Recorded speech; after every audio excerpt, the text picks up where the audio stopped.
Hello, मैं तरुण वर्मा और मैं एक क्लिनिकल साइकोलॉजिस्ट हूँ। इस वीडियो में अपनी सीरीज़ कि एक टॉक्सिक पर्सन से कैसे डील करें को आगे बढ़ाते हुए इस वीडियो में एक नए टॉपिक पर आपसे बात करूँगा। इस वीडियो में लिया जाने वाला टॉपिक होगा कि कैसे आप श्योर हो सकते हैं या पहचान सकते हैं कि आपको गैसलाइट किया जा रहा है।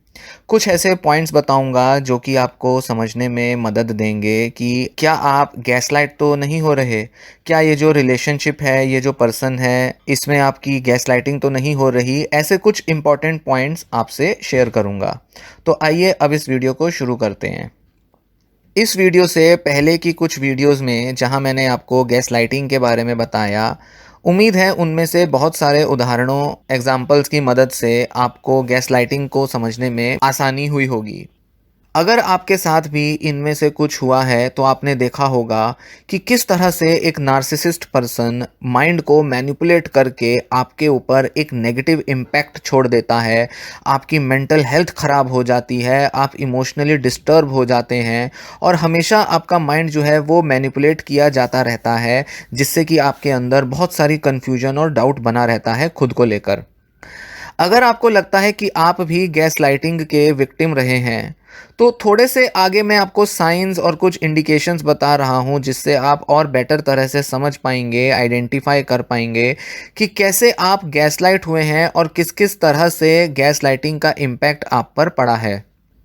सबसे पहला पॉइंट कि आपकी जो सेल्फ एस्टीम है वो बहुत लो हो जाती है। बहुत अंडर कॉन्फिडेंट फील करते हैं आप खुद को लेकर। आपका जो खुद के बारे में जो ओपिनियन है वो इतना लो हो जाता है कि आप उस एब्यूज़ को, जो भी इमोशनल एब्यूज़ हो रहा है, आपका पार्टनर आपके प्रति कर रहा है, उसको आप एक्सेप्ट कर लेते हैं और उसके द्वारा बताई गई जो आपकी कमियां हैं उसको मान लेते हैं। एक समय में जो आपके अंदर अपने को लेकर कॉन्फिडेंस था, अपनी एबिलिटीज़ को लेकर आप बहुत अच्छा महसूस करते थे, अब वो सारा कॉन्फिडेंस गिर चुका होता है और आप पूरी तरह से अपनी सेल्फ इमेज को चकनाचूर हुआ पाते हैं। आपको लगता है कि जो भी आपके साथ हो रहा है वो आप डिज़र्व करते हैं, या जो भी आपका एब्यूज़र आपको बताता है आपके बारे में वो सब सच है और आप डिज़र्व करते हैं ऐसा अपने बारे में सोचना। ये जो सेल्फ वर्थ की जो लो फीलिंग्स होती हैं आप में, इसकी वजह से आप अपने लाइफ में कई मामलों में प्रोग्रेस नहीं कर पाते। आपके करियर में बहुत बड़ी रुकावटें आ जाती हैं। आप सही तरह से सोशलाइज भी नहीं कर पाते और आप एक पर्सन के तौर पर ग्रो नहीं कर पाते। इसकी भी पॉसिबिलिटी है कि आप में बहुत ज़्यादा एंग्जाइटी हो, आपकी टेंशनें बहुत ज़्यादा बढ़ जाएं, क्योंकि आपको अक्सर ऐसा लगेगा कि आप अपने रोज़मर्रा के छोटे बड़े चैलेंजेस जो हैं वो नहीं ले पाते, उनको हैंडल नहीं कर पाते, क्योंकि आपके अंदर एबिलिटीज़ नहीं हैं। तो आपका नार्सिसिस्ट जो आपको यकीन दिला देता है आपके बारे में, डाउट डाल देता है आपके मन में, उनको सच मानने की वजह से आपका कॉन्फिडेंस बहुत गिरा रहता है और आपकी कोपिंग स्किल्स खराब हो जाती हैं। दूसरा पॉइंट, आपका सारा फोकस आपके खुद के कैरेक्टर के फ्लॉज पर, अपने अंदर बैठी कमियों पर जाने लगता है। नार्सिसिस्ट के गैसलाइटिंग का एक सबसे बड़ा जो मकसद होता है वो ये कि आपको ऐसा एहसास दिला दे, आपके दिमाग में ऐसी बातें भर दे जिससे कि आप खुद को बहुत ही अधूरा महसूस कर पाएं। आपको लगे कि आप इनफ नहीं हैं अपने में, आप पूरे प्रयास नहीं ले रहे हैं और आप कभी भी पूरे बेटर नहीं हो पाएंगे अगर आप नार्सिसिस्ट के कहे अनुसार चलेंगे नहीं। आप ऐसा पाएंगे कि ज़्यादातर समय आपका सिर्फ यही सोचने में जा रहा है कि आपके अंदर क्या कमियां हैं, क्या आपने गलतियां की हैं, किस तरह से आप खुद को सुधार सकते हो। कुछ अपने जीवन में इसी तरह की चीज़ों पर आपका ध्यान जाने लगेगा। ज़्यादातर मामलों में जब आप खुद पर ध्यान दे रहे होंगे तो ये आपके पर्सनैलिटी ट्रेट्स होंगे जिसे कि आपके एब्यूजिव पार्टनर ने बहुत ज़्यादा हाईलाइट किया है। या पार्टनर ना हो, आपके फैमिली में या कोई भी व्यक्ति हो सकता है, आपके कलीग या कोई बॉस हो सकते हैं। जो भी ये लोग हैं, जो भी नार्सिसिस्टिक एब्यूज़र है आपकी लाइफ में, वो आपके पर्सनैलिटी ट्रेट्स पर बहुत सारे सवाल खड़े कर चुका होगा या कर चुकी होगी। तो आप उसी बारे में बार बार डाउट करते रहेंगे। आपको कहीं ना कहीं ऐसा बिलीव होने लगेगा कि अंदरूनी तौर पर, गहरे में, इनहेरेंटली आप डैमेज्ड हैं। आपके अंदर बहुत बड़ी कमियां हैं जिनको पूरा करना करीब करीब नामुमकिन है। बहुत बुरे हैं आप अंदर से और आपके अंदर कुछ ऐसी कमियां ही हैं जिस वजह से आपको आपके जीवन में मन मुताबिक लोग नहीं मिलते, आपको लोग प्यार नहीं करते, आपके लोग साथ दोस्त नहीं रहते, कहीं ना कहीं आपको इन चीज़ों पर यकीन आने लगेगा। नार्सिसिस्ट ऐसा आपको बार बार इसलिए कहता रहता है, बार बार आपको इसलिए ऐसा फील करा देता है क्योंकि वो चाहता है कि आप ऐसा मान लें कि उन्हें छोड़ने का मतलब नार्सिसिस्ट को छोड़ने का आपके पास कोई फायदा नहीं है, क्योंकि कोई दूसरा व्यक्ति उन्हें इस तरह प्रेम नहीं करेगा, इस तरह नहीं चाहेगा या इस तरह उनकी परवाह या फिक्र नहीं करेगा। इसलिए बेवजह ये सब ना सोचा जाए कि उन्हें छोड़ा जाए और हमेशा उनके साथ बंधकर रहा जाए, रिलेशनशिप में बॉन्डेज में रहा जाए, क्योंकि उसी रिलेशनशिप के थ्रू आपकी प्रोग्रेस या आपका कुछ अच्छा पॉसिबल है। तो आपकी लाइफ की सारी इंप्रूवमेंट ऐसा महसूस होने लगता है कि वो बस नार्सिसिस्ट ही करवा सकता है, क्योंकि नार्सिसिस्ट खुद आपको ऐसा यकीन दिला देता है कि उसी के थ्रू आपकी सारी प्रोग्रेस और ग्रोथ पॉसिबल है। इसलिए उसे छोड़ने का कोई फायदा नहीं है और आप हमेशा उसके साथ बंधे रहते हैं। तीसरा पॉइंट कि आप हमेशा खुद को क्वेश्चन कर रहे होते हैं। आप सवाल करते हैं कि क्या लास्ट टाइम जो मैंने उन्हें ये बात कही थी, क्या ये गलत थी? क्या ये उस टाइम पर सिचुएशन में मुझे नहीं कहना चाहिए था? क्या मैंने जो काम करके दिया था, क्या सच में मेरा काम बिल्कुल एक्सपेक्टेशन के अकॉर्डिंग नहीं था? क्या सच में मुझे कोई और इंस्ट्रक्शंस दी गई थी जिसे मैंने पूरा नहीं किया? क्या सच में इस काम को करने में मेरे अंदर क्या स्किल्स नहीं हैं? क्या मुझे अपने को इम्प्रूव करना पड़ेगा ताकि मैं अपने वर्क प्लेस पर एक्सपेक्टेशंस को पूरा कर पाऊँ? क्या मेरे पापा या मम्मी सच में मेरा बहुत अच्छा चाहते हैं और मैं ही उन पर गुस्सा करता रहता हूँ या करती रहती हूँ और उनकी बात ना मानकर उनको बुरा फील कराती हूँ? आप बार बार ये सोचते हैं और खुद को चेक करते हैं और अपने को बेवजह बहुत ज़्यादा इम्प्रूव करने में लगे रहते हैं। आप अप्रूवल लेने में लगे रहते हैं। आपका आपकी मेमोरी पर, आपकी याददाश्त पर भरोसा, कॉन्फिडेंस इतना बुरी तरह गिर चुका होता है, इस हद तक गिर चुका होता है कि अब आपके लिए नॉर्मल तौर पर फंक्शन करना ही मुश्किल हो जाता है और आप हमेशा ऐसा सोचते हैं कि आपने कुछ गलत ही किया है, आपसे कुछ गलत ही होता है हमेशा। नार्सिसिस्ट खुश होता है जब आप उसके हिसाब से एक्ट कर रहे होते हैं या जब आप खुद पर डाउट कर रहे होते हैं, तो नार्सिसिस्ट को मजा आता है। वो सोचता है कि देखा, मेरे अंदर ही वो क्षमता है इसे बताने की कि इसके अंदर क्या कमी है और इसे क्या अपने अंदर इंप्रूव करना है। उनको लगता है कि बड़ा आसान है आपको मैनिपुलेट करना, अरे इसको तो अपने ऊपर कोई भरोसा नहीं, कॉन्फिडेंस नहीं, ये तो बहुत ही अंडर कॉन्फिडेंट और बहुत ही कमज़ोर है, इसका भला तो मुझे करना है, मैं बताऊंगा इसको या बताऊंगी कि इसको क्या करना है क्या नहीं करना है। तो उनके लिए आपको मैनिपुलेट करना हमेशा आसान होता है और वो कोई ना कोई खुद को भी रीज़न दे देते हैं जिस वजह से उन्हें ऐसा लगता है कि आपको बदलने का उनके पास स्पेशल अधिकार है, जो कि शायद आप ही ने उन्हें दिया है या शायद वो ही अकेले हैं जो कि आपको बदल सकते हैं, आपका उद्धार कर सकते हैं। इस चीज़ को लेकर वो पूरी तरह से कन्विंस्ड रहते हैं। वो आपको कन्विंस कर देते हैं कि आप क्रेजी हो, आप डाउट करते हो, आपको खुद पर कॉन्फिडेंस नहीं है। वो आपके बारे में कुछ भी डिनाई कर देते हैं, झूठ बोलते हैं और आपको बिलीव करा देते हैं कि हाँ वो तो सही है, आप ही गलत हैं। नेक्स्ट पॉइंट कि आपके लिए डिसीजन लेना काफ़ी मुश्किल हो जाता है। आप ऐसा पाएंगे कि एक नार्सिसिस्ट के साथ रहते रहते आपके लिए छोटे छोटे डिसीजन लेना भी करीब करीब इम्पॉसिबल सा हो जाता है। आपको लगता है कि आप में वो कैपेबिलिटी ही नहीं है कि आप अपने छोटे बड़े डिसीजंस सही से ले पाएं। आपको अपनी एबिलिटी पर कि आप कोई सही डिसीजन भी ले सकते हैं, इस पर कॉन्फिडेंस नहीं रहता, हमेशा डाउट रहता है। सो इसलिए आप क्या करेंगे, आप हमेशा अपनी मदद करने के लिए, सही डिसीजन लेने के लिए आप हमेशा अपने एब्यूजिव पार्टनर या उस रिलेटिव की तरफ हमेशा आस लगाए बैठेंगे, हमेशा उन्हीं से पूछेंगे, उन्हीं की राय लेंगे ताकि वो आपके बिहाफ पर डिसीजन ले या वो आपको बताए कि क्या सही क्या गलत है, आपको क्या सही करना है और क्या गलत आप कर रहे हैं। और ये जो स्ट्रेटजी है ये दोनों तरफ से चलती रहती है। एक तरफ आपका कॉन्फिडेंस गिरा रहता है अपने डिसीजन मेकिंग पर और दूसरी तरफ वो भी हमेशा ऐसा महसूस करते हैं कि वो एंटाइटल्ड हैं, वो सुपीरियर हैं और सारे प्रॉब्लम्स का सॉल्यूशन उन्हीं के पास है। वो अपने को ऐसी पोजीशन में ले जाते हैं जिसमें वो आपको यकीन दिला देते हैं कि वही सही पर्सन है आपके डिसीजंस लेने के लिए। फिर से आप यही पाते हैं कि आप उन्हें नहीं छोड़ सकते, क्योंकि आपको ऐसा लगता है कि अगर आप उन्हें छोड़ देंगे तो फिर आपके जो रोज़मर्रा के डिसीजंस हैं, लाइफ में जो सही गाइडेंस हैं, सही स्टेप्स हैं, वो आप कैसे ले पाएंगे। आपको लगता है आपकी लाइफ की पूरी प्रोग्रेस, पूरी ग्रोथ जो है वो उन्हीं पर डिपेंडेंट है, वही सही तरह से सारे डिसीजन ले सकते हैं, तो आप खुद तो ले नहीं पाएंगे डिसीजन। तो इस वजह से आप हमेशा कहीं ना कहीं उनके साथ रिलेशनशिप में बने रहते हैं, चाहे कितनी ही टॉक्सिसिटी क्यों ना हो। नेक्स्ट पॉइंट, आप ऐसा पाते हैं कि अब आप वो नहीं रहे जो आप हमेशा से थे। आप पहले जो कॉन्फिडेंट और पॉजिटिव पर्सन थे, अब आप वो नहीं रहे। आप हमेशा ऐसा पाएंगे। आपको ऐसा लगेगा कि जैसे आपके शरीर, मन, दिमाग में अब कोई और आके रहने लगा है। आप हमेशा उस दूसरे पर्सन के नज़रिए से अपने बारे में और अपने लाइफ के बारे में सोचने लगेंगे। ऐसा लगेगा कि जैसे आप अपना जीवन नहीं जी रहे, कोई और आपके थ्रू जी रहा है। इसका मतलब ये नहीं कि कोई बाहरी ताकतें आपको कंट्रोल कर रही हैं, आपको इस तरह का कोई डिल्यूजन होगा।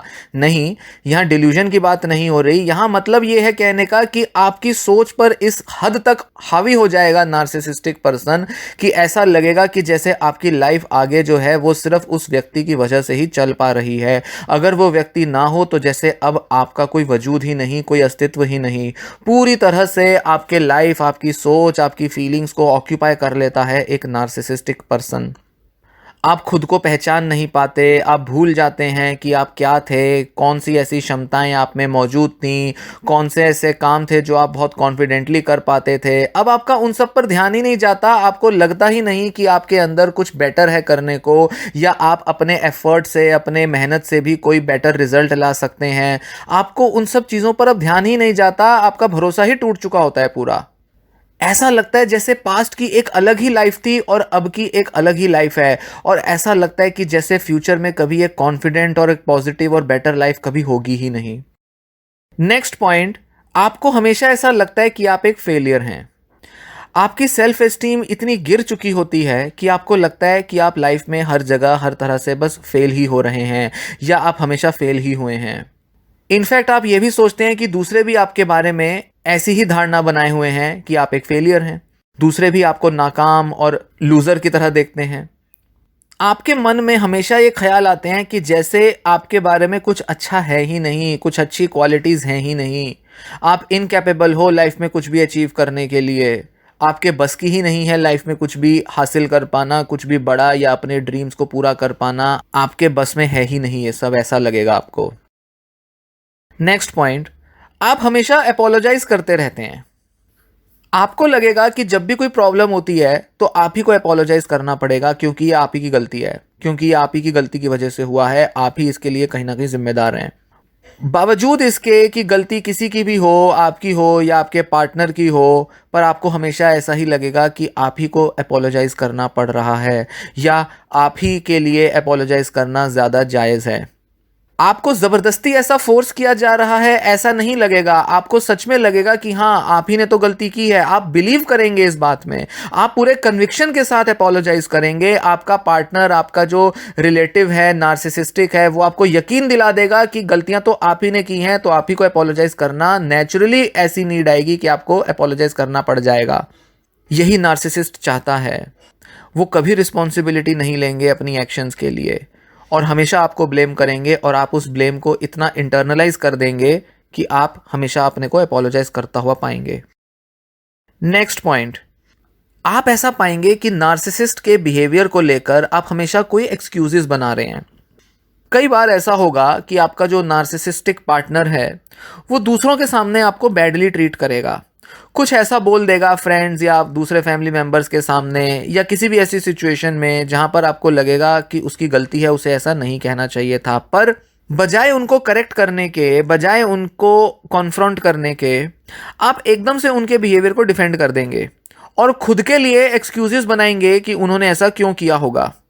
आपके मन में ऐसा होगा कि जैसे उनके पास किसी भी तरह से बिहेव करने का एक लाइसेंस है, पूरा राइट है उनको ऐसा बोलने का, कहने का या करने का, क्योंकि आप डिजर्व करते हो कि इस तरह से आपको कहा जाए, डांटा जाए, बोला जाए, इस तरह से आपको ट्रीट किया जाए। आपको ऐसा लगता है कि आप डिजर्व करते हो, इसलिए आप उनको तो सही ठहराओगे और खुद को गलत ठहराओगे, और ऐसे में आप हमेशा उनके बिहेवियर को जस्टिफाई करने के लिए खुद को और दूसरों को एक्सक्यूज दोगे। किसी तरह से उनके इस बिहेवियर के पीछे की पॉजिटिव इंटेंशन खुद के सामने रखोगे, दूसरों को ऐसा बताओगे कि उनका ऐसा करने के पीछे कोई पॉजिटिव मीनिंग था, कुछ अच्छी इंटेंशन थी, वो आपके बारे में कुछ अच्छा सोचते हैं इसीलिए ऐसा करते और कहते हैं। तो इस तरह से हमेशा कुछ ना कुछ एक्सक्यूज आप देते रहेंगे। नेक्स्ट पॉइंट, आपको हमेशा लगेगा कि आप ओवर रिएक्ट कर रहे हैं।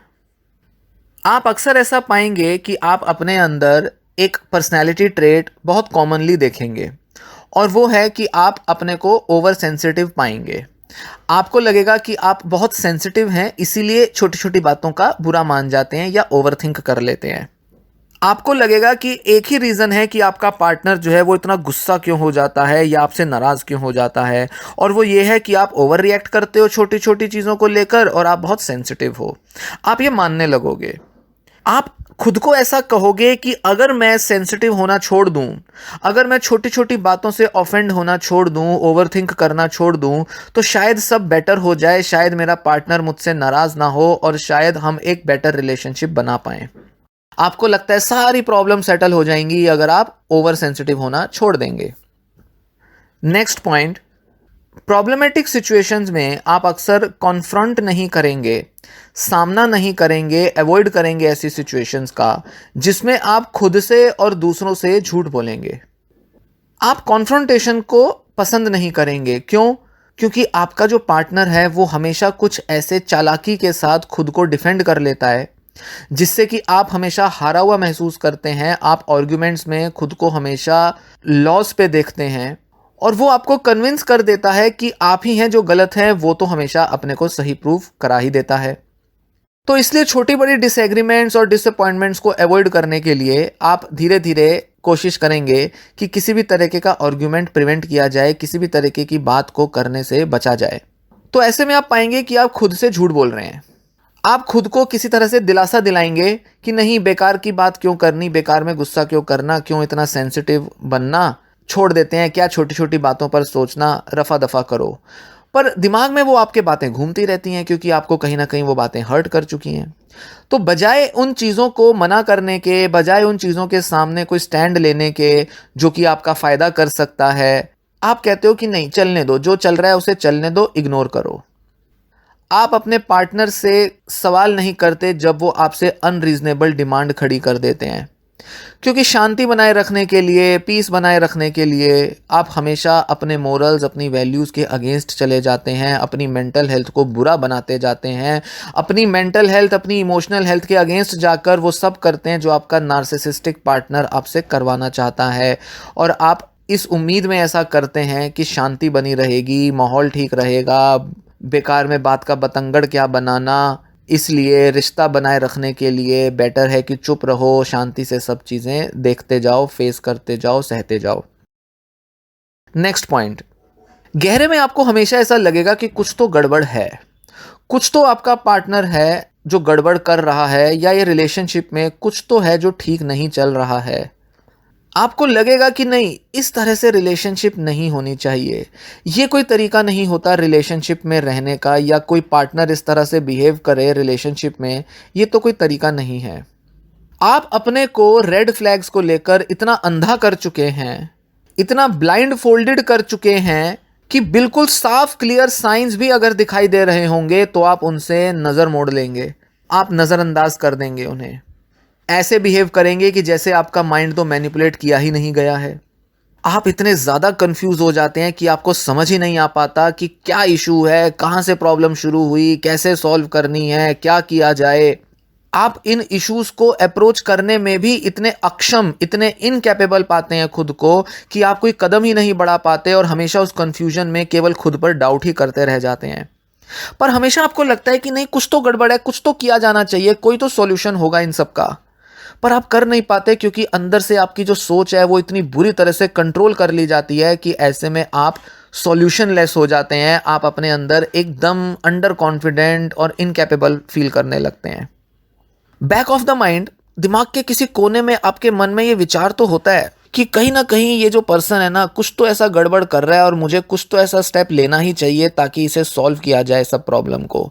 कहीं न कहीं आप मानते हैं कि मेरे इस इश्यू में, इस रिलेशनशिप में बने रहने की वजह से ही सारी प्रॉब्लम्स हो रही हैं। अगर मैं किसी तरह से रिलेशनशिप छोड़ दूँ या कोई बड़ा स्टेप ले लूँ, तो शायद प्रॉब्लम सॉल्व हो सकती हैं। पर इतना ज़्यादा आप हैंडीकैप फ़ील कर चुके होते हैं इस नार्सिसिस्ट पर्सन के साथ कि आप उसके साथ रिलेशनशिप तोड़ ही नहीं पाते, आप रिलेशनशिप से बाहर आ ही नहीं पाते।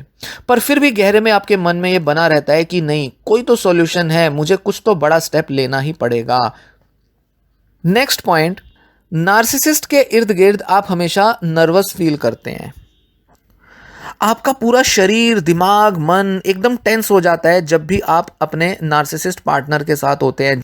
जब भी वो कमरे में एंटर करते हैं या आपके इर्द गिर्द होते हैं या आपके साथ किसी तरह की कन्वर्सेशन में होते हैं, आप बड़ा टेंस और नर्वस फील करते हैं, क्योंकि आपका जो साइकोलॉजिकल और इमोशनल अब्यूज़ है वो कहीं ना कहीं ट्रिगर हो जाता है। इसी तरह से हम कहते हैं कि आप अब्यूज़ हो रहे हैं, आपको इमोशनली टॉर्चर किया जा रहा है, क्योंकि हमेशा उस पर्सन के इर्द गिर्द आपके अंदर एक बेचैनी, घबराहट, चिंता सी ट्रिगर हो जाती है। उस नार्सिसिस्ट पर्सन ने इस हद तक आपके दिमाग पर असर छोड़ा है कि आपको उनके इर्द गिर्द हमेशा टेंशन ही बनी रहती है। आपका शरीर आपको हमेशा इंडिकेशन देता है, सिग्नल देता है कि देखो कुछ गड़बड़ है, टेंशन आती है तुम्हें, नर्वसनेस आती है, कुछ करो इसका, कुछ देखो इसको। आपका शरीर हमेशा आपको सिग्नल देता है, पर आप हमेशा उसे नज़रअंदाज कर देते हैं, क्योंकि नार्सिसिस्टिक पर्सन की साइकोलॉजिकल टैक्टिक्स में आप खुद को उलझा हुआ पाते हैं और खुद के ऊपर खोया हुआ कॉन्फिडेंस और उसमें आने वाले सब नेगेटिव थॉट से आप अपनी उस बॉडी के सिग्नल को सुन नहीं पाते।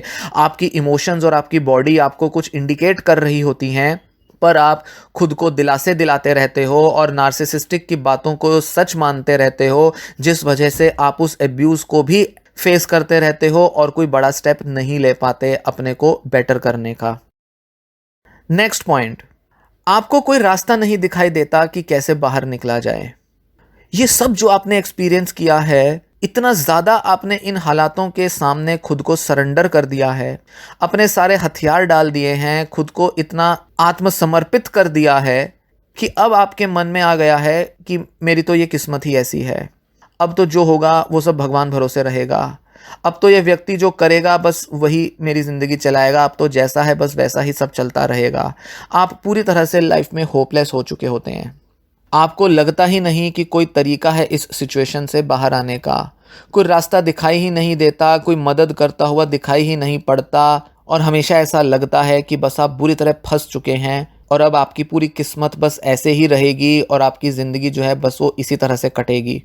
इस सिचुएशन का अब कुछ नहीं हो सकता, अब आपको ऐसे ही रहना पड़ेगा, यही आपकी किस्मत है, यही आपकी डेस्टिनी है, यही आपके नसीब में लिखा है, जो होना था वो हो गया, अब आगे तो कुछ अलग हो नहीं सकता। आप हमेशा अपने को बिल्कुल हताशा से भरा, डिसअपॉइंटमेंट से भरा और होपलेस ही पाएंगे। इस वीडियो में दी गई इन्फॉर्मेशन आपको पसंद आई हो तो वीडियो लाइक करें और वीडियो शेयर भी कर दें। यह वीडियो मैं यहीं ख़त्म करता हूँ। वीडियो सीरीज़ के साथ बने रहें और चैनल के साथ भी बने रहें। Thanks for listening.